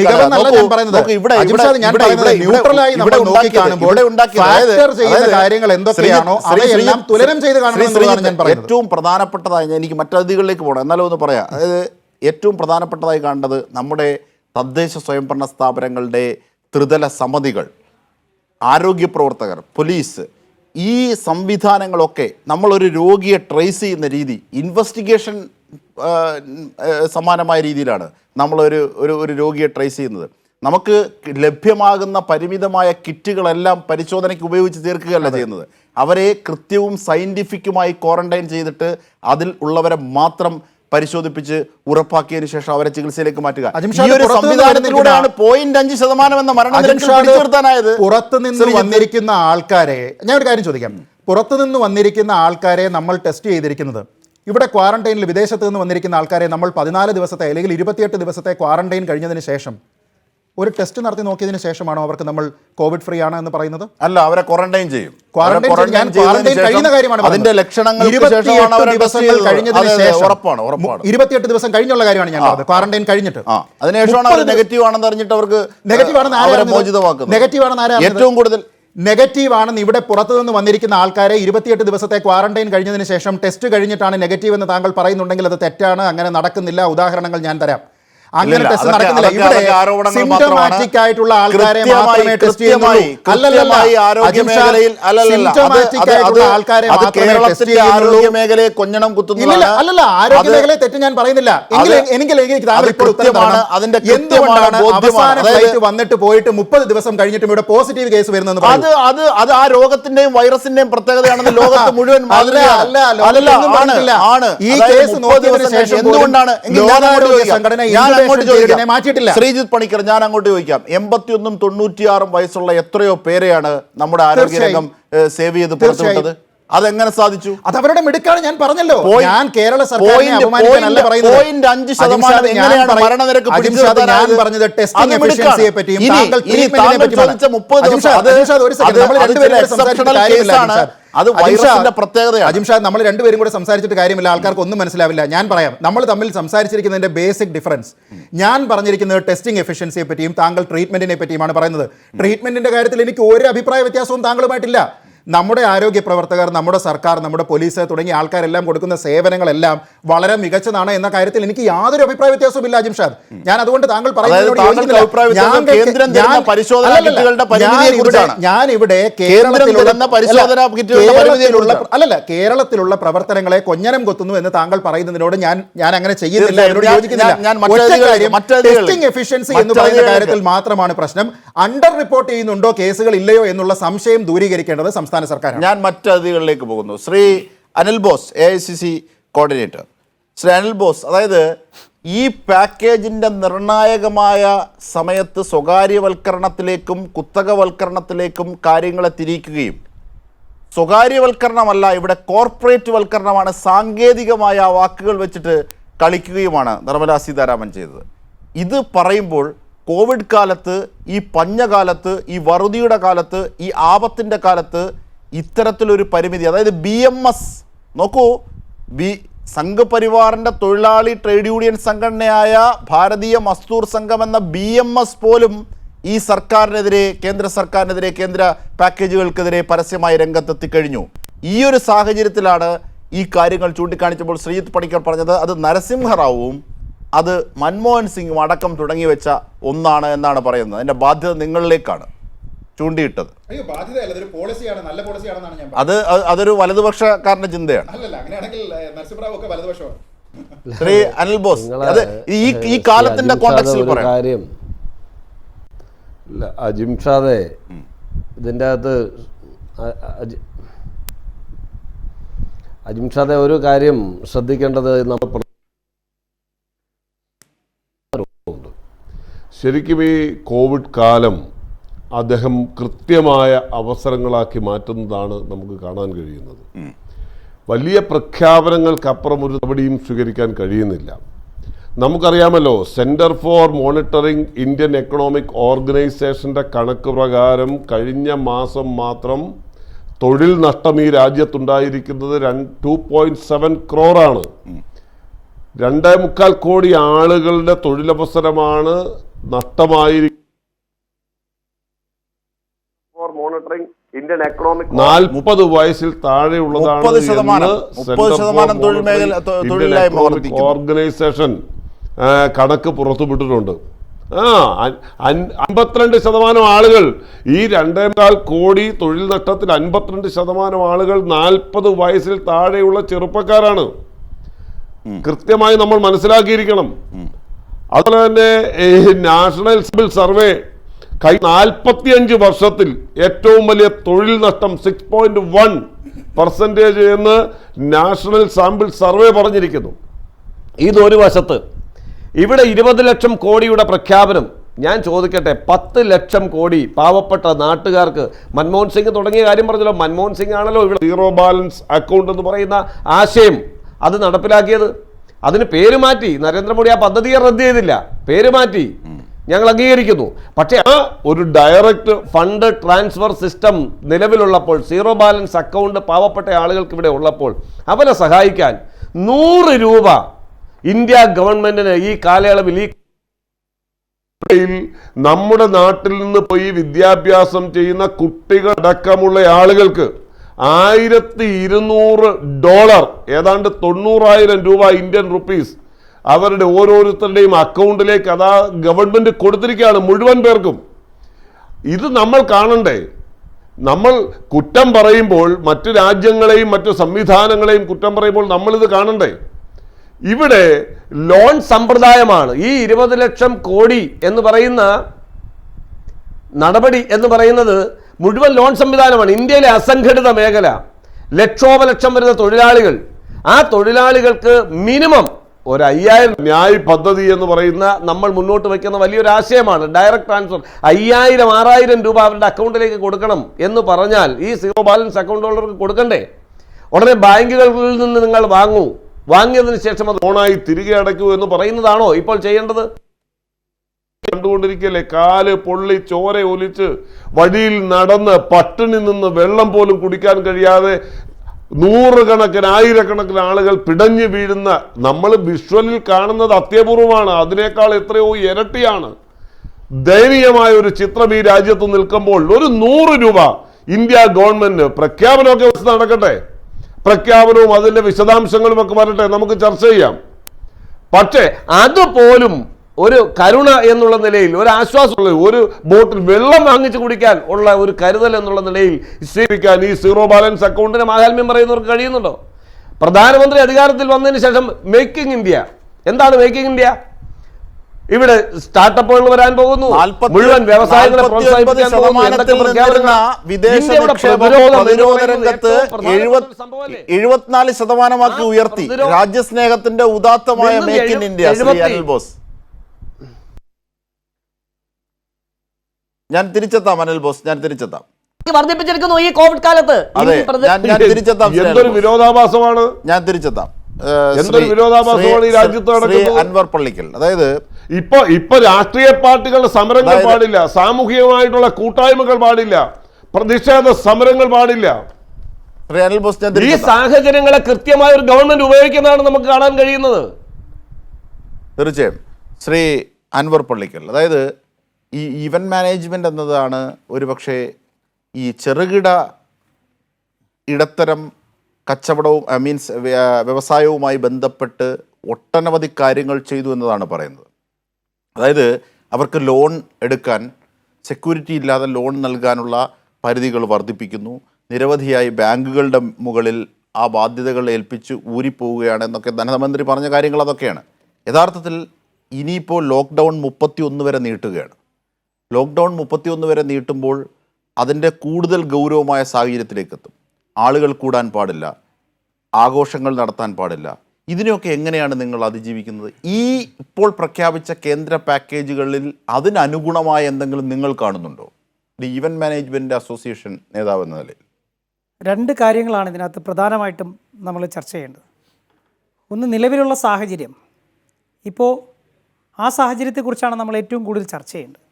രണ്ട്, ഈ പറയപ്പെടുന്ന കേന്ദ്ര പാക്കേജിനകത്ത് MSMEയുമായിട്ട് ബന്ധപ്പെട്ട് ലക്ഷക്കണക്കിന് കോടി രൂപയുടെ പാക്കേജുകൾ പ്രഖ്യാപിക്കുമ്പോഴും ആ പ്രഖ്യാപനത്തിനകത്ത് വരുന്ന കാര്യങ്ങൾ ഇത് നമ്മൾ സർവേ ചെയ്ത് നിന്നതിന് ശേഷമുള്ള കാര്യങ്ങളാണ്.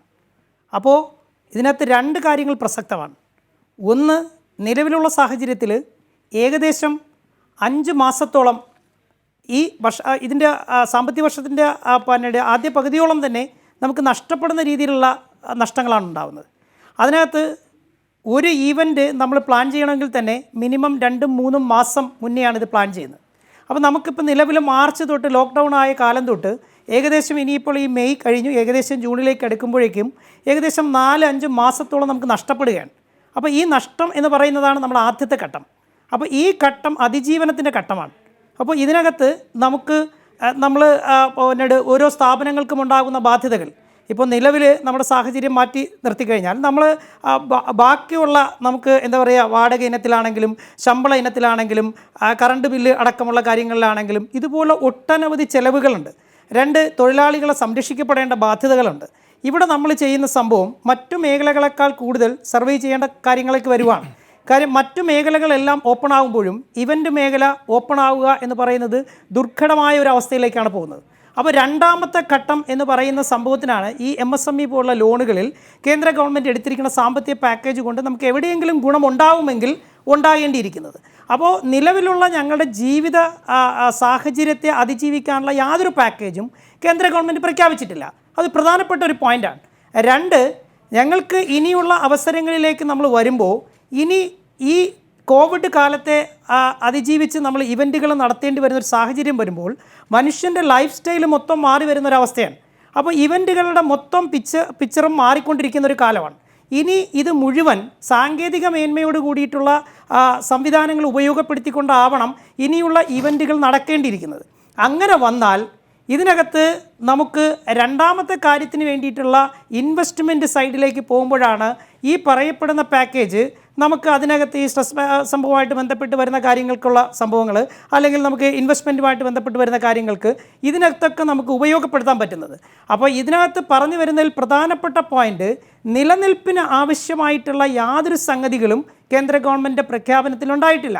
ഇനി ഏറ്റവും വലിയ സംഭവം വരുമാന മേഖലകളിൽ ഉണ്ടാകുന്ന നഷ്ടങ്ങൾ, അത് ഗവൺമെൻറ്റിനും ഉണ്ടാകുന്ന നഷ്ടമാണ്, ശരിയാണ്. പക്ഷേ എങ്കിൽ പോലും ഇതിനെ അതിജീവിച്ച് ഈ മേഖലയെ സംരക്ഷിക്കാൻ, അതായത് ഇന്ത്യയിൽ തന്നെ ഏകദേശം 3 കോടിയിൽ പരം ആളുകൾ ഈ മേഖലയിൽ ജീവിക്കുന്നവരാണ്. ഏകദേശം 6000 കോടി രൂപയ്ക്ക് മുകളിൽ ടേൺ ഓവറുള്ള ഒരു മേഖലയാണ്. കേരളത്തിനകത്ത് തന്നെ ഏകദേശം 2 ലക്ഷത്തിൽ പരം ആളുകൾ ഈ മേഖല കൊണ്ട് ജീവിക്കുന്നു. കാരണം ഇവൻ്റ് മേഖലയിൽ നമ്മൾ മനസ്സിലാക്കേണ്ടത് സാധാരണക്കാരായിട്ടുള്ള ഒട്ടനവധി തൊഴിലാളികളുണ്ട്. അതിനകത്ത് അതിഥി തൊഴിലാളികൾ അടക്കമുള്ള അസംഘടിത മേഖലയിൽ വർക്ക് ചെയ്യുന്ന നിരവധി ആളുകൾ വർക്ക് ചെയ്യുന്ന മേഖലയാണ്. ഇവരുടെ എല്ലാം നിലവിലുള്ള അവസ്ഥ വളരെ പരിതാപകരമാണ്. ഇവരുടെ നമുക്ക് ഇപ്പോൾ കിട്ടിക്കൊണ്ടിരിക്കുന്ന റേഷനോ അല്ലെങ്കിൽ നമുക്ക് കിട്ടിക്കൊണ്ടിരിക്കുന്ന ഒരു എന്താ പറയുക, പലചരക്ക് കിറ്റോ മാത്രമാണ് ഇപ്പോൾ നമുക്ക് നിലവിലുള്ള സാഹചര്യത്തിൽ കിട്ടിയിരിക്കുന്നത്. അല്ലാതെ കേന്ദ്ര ഗവൺമെൻറ്റിൻ്റെ പ്രഖ്യാപനത്തിനുള്ള ഒരു സംവിധാനങ്ങളും നമുക്കുണ്ടായിട്ടില്ല. വ്യക്തമാണ്. ശ്രീ പണിക്കർ, ഒരു കാര്യം കൂടി, എനിക്കൊരു ഇടവേള ഉള്ളതുകൊണ്ട്. അതായത് ഈ ഗുജറാത്ത് നരേന്ദ്രമോദി അധികാരത്തിലെത്തുമ്പോൾ ലോകത്തോട് BJP ഉയർത്തിക്കാട്ടിയിരുന്ന മാതൃകയാണ് ഗുജറാത്ത്. ആ ഗുജറാത്തിലെ മരണനിരക്ക് എത്രയാണെന്ന് അറിയാമോ താങ്കൾക്ക്? 625. ദില്ലിയിൽ 129. മഹാരാഷ്ട്രയിലെ കണക്കാണെങ്കിൽ 1135. പക്ഷേ കേരളത്തിൻ്റെ കണക്ക് വെറും 3 മരണനിരക്ക് കോവിഡുമായി ബന്ധപ്പെട്ട്. ഇത് തന്നെയാണ് നമ്മുടെ ആരോഗ്യരംഗത്തിൻ്റെ ഏറ്റവും വലിയ തെളിവ്. അതുകൊണ്ടാണ് BBC-യും CNN-ഉം വാഷിങ്ടൺ പോസ്റ്റും അടക്കമുള്ള ദേശീയ അന്തർദേശീയ മാധ്യമങ്ങളൊക്കെ നമ്മളെ പുകഴ്ത്തുന്നു. അമേരിക്കയിലെ കണക്ക് എത്രയാണെന്ന് താങ്കൾക്ക് അറിയാമോ? അമേരിക്കയിലെ കണക്ക് അവിടെ താങ്കൾ പറഞ്ഞതുപോലെ പൊതുമേഖല ശക്തമല്ല, ആരോഗ്യ മേഖലയിലെ പൊതുരംഗം ശക്തമല്ല. താങ്കൾ നോക്കൂ, ക്യൂബ നോക്കൂ. അല്ലല്ല, ഒരു ചോദ്യം അജിംഷാദ്, ഞാൻ സംസാരിക്കട്ടെ. ക്യൂബ നോക്കൂ. ഞാനും സംസാരിക്കട്ടെ. ക്യൂബ നോക്കൂ. ഞാനും സംസാരിക്കട്ടെ അജിംഷാദ്. അടുത്ത തവണ ഒരു ആരോഗ്യ പ്രശ്നം ഉണ്ടാകുന്ന സമയത്ത് നമ്മുടെ മുഖ്യമന്ത്രി കേരളത്തിൽ തന്നെ ചികിത്സ നേരട്ടെ. എൻ്റെയും ആഗ്രഹം അത് തന്നെയാണ്. നമ്മുടെ മേഖലകളെ തന്നെ കൂടുതൽ ശക്തമാക്കട്ടെ, അമേരിക്കയിലേക്ക് പോകണ്ട. അല്ല, അതാണ് തെറ്റ്. അതാണ് തെറ്റ്.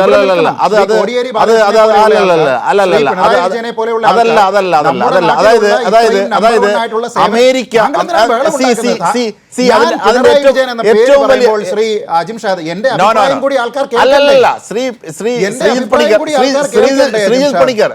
കേൾപ്പിച്ചോളൂ.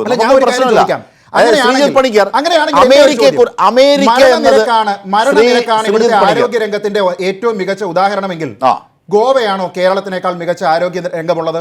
അല്ല, ഗോവയിൽ അടയാളപ്പെടുത്തിയ കേസ് 7 മാത്രമാണ്. ഗോവയിൽ അടയാളപ്പെടുത്തിയ കേസ് 7 മാത്രമാണ്. എന്തുകൊണ്ട്? അവിടെ താങ്കൾ നടക്കുന്നില്ല. ഫോറിൻ ട്രാവലേഴ്സ് ഉണ്ടാകുന്ന സ്ഥലമായിട്ടുള്ള തീർച്ചയായും ഗോവയുടെ കാര്യം ഞാൻ പുറത്തേക്ക് നോക്കിയതാണ്. ഗോവയ്ക്ക് അങ്ങനെ ഒരു നേട്ടമുണ്ട് എന്നുള്ളത് നേട്ടമാണ്. അത് പകർച്ചയുണ്ടായി. അവിടുത്തെ ഡെൻസിറ്റി ഓഫ് പോപ്പുലേഷൻ എന്താണ്? നമ്പർ 1 അല്ല എന്ന് പറയും. അല്ലല്ല, അങ്ങനെയല്ല.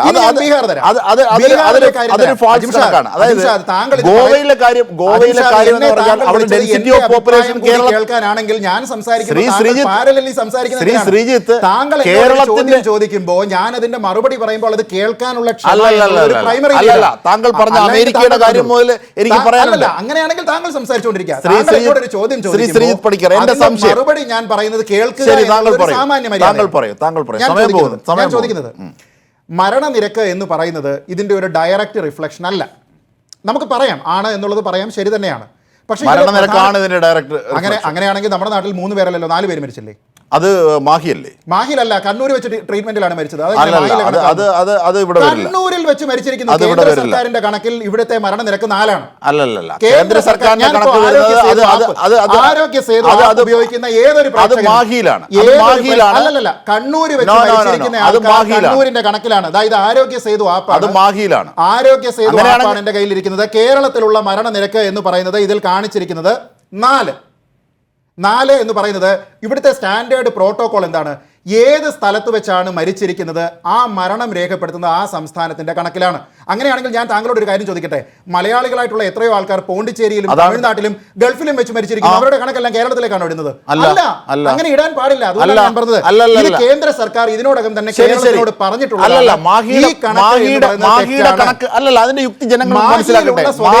കണ്ണൂരിൽ വെച്ച് മരിച്ചുവെങ്കിൽ അയാൾ കണ്ണൂരിൽ വെച്ച് മരിച്ചിരിക്കുന്നു. അല്ലല്ല, മാഹിയിലുള്ള ഒരാളുടെ ചികിത്സയ്ക്ക് സഹായത്തിനായി കേരളത്തിൽ എത്തിച്ചുവെങ്കിൽ ഞാൻ തുടക്കം മുതൽ പറയുന്നത് ഞാൻ സംസാരിക്കുമ്പോൾ കൂടെ സംസാരിക്കരുത് എന്നാണ് ഞാൻ ചോദിക്കുന്നത്. ഇത്രയേ ഉള്ളൂ.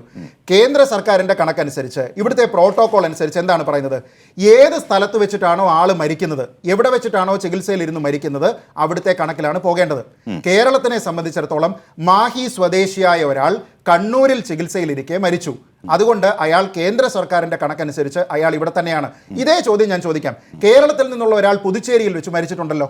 കേരളത്തിൽ ഉണ്ടായിരുന്ന ആളാണ്, ട്രീറ്റ്മെന്റ് പുതുച്ചേരിയിലായിരുന്നു, അവിടെ വെച്ച് മരിച്ചു. കേരളത്തിന്റെ കണക്കിൽ അദ്ദേഹം വന്നിട്ടുണ്ടോ? ഇല്ല. എന്തുകൊണ്ടാണ് വരാത്തത്? ഇതേ ലോജിക്ക് തന്നെയാണ്. അപ്പം ഞാൻ പറയുന്നത് ഇവിടെ പ്രശ്നമെന്ന് പറയുന്നത് ഒരു മരണം കൂടുതലായതുകൊണ്ട് കേരളത്തിന്റെ ആരോഗ്യരംഗം തകരാറിലാണെന്നൊന്നും അല്ല ഞാൻ പറയുന്നത്. ഞാൻ പറയുന്നത് ഇത്രയേ ഉള്ളൂ, മരണനിരക്ക് എന്ന് പറയുന്നതിനെ മാത്രം നമ്മൾ ഇവിടുത്തെ ഒരു മാനദണ്ഡമായി കാണാൻ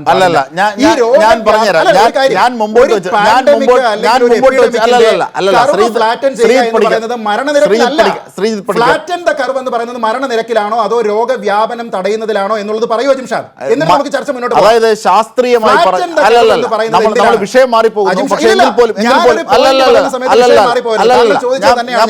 ഞാൻ പറയുന്നത് ഏറ്റവും സ്പഷ്ടമായ കാര്യമാണ്. അല്ല, നമ്മൾ കോവിഡ് പാക്കേജിനെ പറ്റി കോവിഡുമായി പറഞ്ഞ് ബന്ധപ്പെട്ട വിഷയം മാറ്റി താങ്കളാണ് ഇവിടെ കൊണ്ടുവന്നിരിക്കുന്നത്. കോവിഡുമായി ബന്ധപ്പെട്ട ശാസ്ത്രീയമായ വിലയിരുത്തൽ എന്നത് മരണനിരക്ക് കുറയ്ക്കുന്നതാണ്, രോഗികളുടെ എണ്ണം കൂടുന്നതല്ല. മരണനിരക്ക് കുറയ്ക്കുന്നതാണ് അതിന്റെ എഫിഷ്യൻസി. അതിന്റെ എഫിഷ്യൻസി ഞാൻ പറയുന്നു മരണനിരക്ക് കുറയ്ക്കുന്നതുകൊണ്ട് കാര്യമില്ല. അതാണ് ശാസ്ത്രീയം. കാരണം അല്ലല്ല, അതിനകത്ത് ഏറ്റവും അത് തെറ്റാണ്. അതായത് ശാസ്ത്രീയമായി പറഞ്ഞത്, ശ്രീജിത്ത് പണിക്കർ അല്ല, അതായത്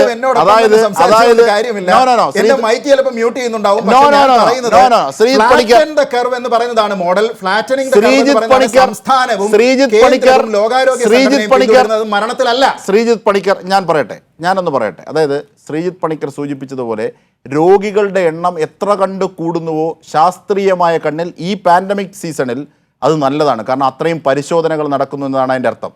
മരണനിരക്ക് കുറയ്ക്കുന്നു എന്നതാണ് അവിടുത്തെ എഫിഷ്യൻസി. അതാണ് ആരോഗ്യ മേഖലയുടെ മിടുക്ക്. അതാണ് ശാസ്ത്രീയമായ ശാസ്ത്രീയമല്ല എന്ന് കഴിഞ്ഞ ദിവസം പറഞ്ഞത്. അത് പ്രേക്ഷകരും ആരോഗ്യ പ്രവർത്തകരും വിലയിരുത്തട്ടെ. എനിക്കൊരു ഇടവേളയിലേക്ക് രോഗം കൂടുതൽ വന്ന് ടെസ്റ്റിംഗ് കൂട്ടി അതിന്റെ എഫിഷ്യൻസി കൂട്ടുക എന്ന് പറയുന്ന ഹേർഡ് ഇമ്മ്യൂണിറ്റിയിലേക്ക് പോകാൻ പാടില്ല എന്ന് കഴിഞ്ഞ ദിവസം പറഞ്ഞത് നമ്മുടെ ആരോഗ്യമന്ത്രി ശ്രീമതി കെ ശൈലജയാണ്. ശരിയായ പ്രസ്താവനയാണത്. ഹേർഡ് ഇമ്മ്യൂണിറ്റി താങ്കൾ പറയുന്നതുമായി വ്യത്യസ്തമാണ്. താങ്കൾ പറയുന്നതുമായി വ്യത്യസ്തമാണ്. പരിശോധനകളിലൂടെ ഉള്ള രോഗികളെ മുഴുവൻ രേഖപ്പെടുത്തുകയും മരണനിരക്ക് കുറയ്ക്കുകയും ചെയ്യുന്നതാണ് ആരോഗ്യ സംബന്ധമായി കോവിഡിന്റെ പ്രതിരോധത്തിലെ മികച്ചത് എന്നതാണ് ശാസ്ത്രീയമായ കാഴ്ചപ്പാട്. ആരോഗ്യ പ്രവർത്തകർ വിലയിരുത്തട്ടെ. വ്യാപന നിരക്ക് കുറയ്ക്കുക എന്നുള്ളതാണ്. മാറി നിൽക്കുന്നത് മരിക്കാതിരിക്കാൻ വേണ്ടിയിട്ടല്ല, രോഗവ്യാപനം ചെറുക്കാൻ വേണ്ടിയിട്ടാണ്. Break the chain, break the death അല്ല. ബ്രേക്ക് ദ ചെയിൻ എന്ന് പറഞ്ഞു കഴിഞ്ഞാൽ സമൂഹത്തിൽ ആൾക്കാർ ഒന്നിച്ചു വരുന്നത് മൂലം പാൻഡമിക് കൂടുതലായിട്ട് സ്പ്രെഡ് ആകുന്നു. അതിനെ ചെറുക്കുക എന്ന് പറയുന്നിടത്താണ് നമ്മൾ ഈ പോരാട്ടത്തിൽ അതിജീവിക്കുന്നത്. ലോകാരോഗ്യ സംഘടന ശ്രീജിത്ത് പണിക്കർ ലോകാരോഗ്യ സംഘടന പറയുന്നത് സമ്മതിക്കുന്നില്ലെങ്കിൽ ഓക്കെ, താങ്കൾ പക്ഷെ അതാണ് ആധികാരികം എന്ന് താങ്കൾ ദയവ് ചെയ്ത് സ്റ്റാമ്പ് ചെയ്യാൻ ശ്രമിക്കുക. തീർച്ചയായും. അതായത് രോഗവ്യാപനം തടയുന്നതാണ് ബ്രേക്ക് ദി ചെയിനും സോഷ്യൽ ഡിസ്റ്റൻസിങ്ങും ഒക്കെ കൊണ്ട് ഉദ്ദേശിക്കുന്നത്. രോഗം പടർത്താൻ ആരും പറയില്ലല്ലോ, രോഗവ്യാപനം തടയുക തന്നെ വേണം. അതാണ് ശൈല ടീച്ചർ പറഞ്ഞത്, അതാണ് WHO പറഞ്ഞത്. ഞാൻ പറയുന്നത് അങ്ങനെയല്ല.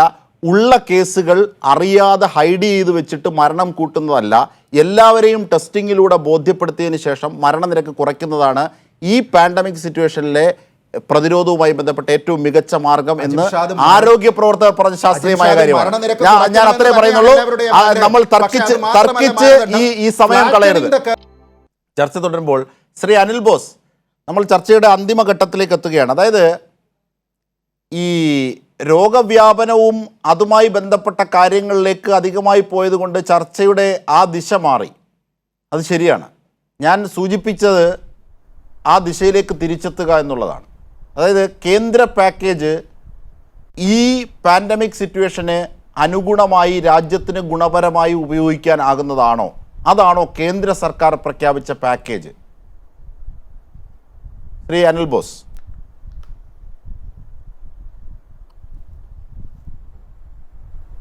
അല്ല, ഇതിൻ്റെ അകത്ത് ആദ്യഘട്ടത്തിൽ കേന്ദ്ര സർക്കാർ പ്രഖ്യാപിച്ചത് 5.94 ലക്ഷം കോടി എന്നുള്ള നിലയിൽ ആണ് ഫസ്റ്റ് പ്രഖ്യാപനം എന്ന് പറയുന്നത്. ആദ്യഘട്ടത്തിൽ കേന്ദ്ര സർക്കാർ പ്രഖ്യാപിച്ചത്. അതിനെ സംബന്ധിച്ച് നമ്മൾ പരിശോധിക്കുമ്പോൾ അതിൽ 25,500 നമുക്ക് കിട്ടുന്നതിനനുസരിച്ച് ഒന്നാം ഘട്ടത്തിൽ പ്രഖ്യാപിച്ചതിൻ്റെ തന്നെ പൂർണ്ണമായ വിവരങ്ങൾ നമുക്ക് ലഭ്യമായിട്ടില്ല.